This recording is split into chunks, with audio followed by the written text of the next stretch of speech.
Hey guys, today I'm going to read you U.S. History TEK SE 20A.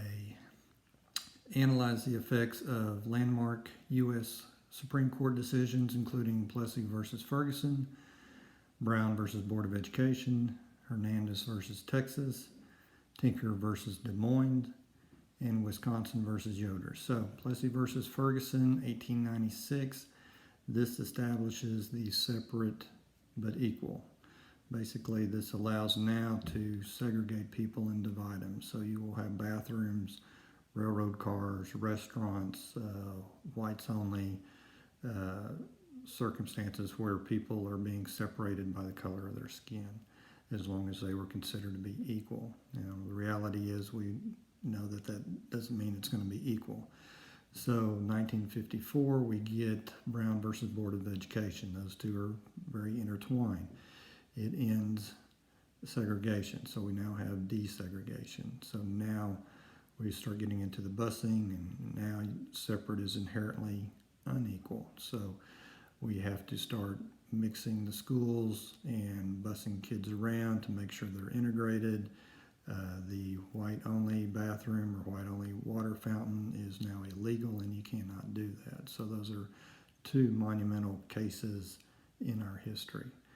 Now, Hernandez versus Texas, 1954.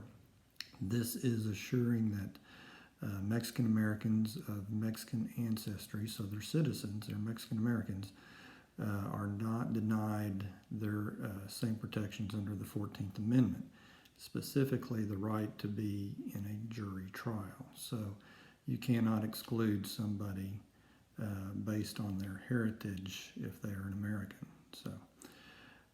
Tinker versus Des Moines, 1969. This is allowing a Supreme Court decision that says it's okay to wear armbands to protest the Vietnam War. So this is kind of pushing the freedom of speech into a freedom of expression and saying that it's okay, they're allowed to do that. Wisconsin versus Yoder, 1972. This is a case involving Amish, allowing for Amish people to not have their kids attend school after 8th grade.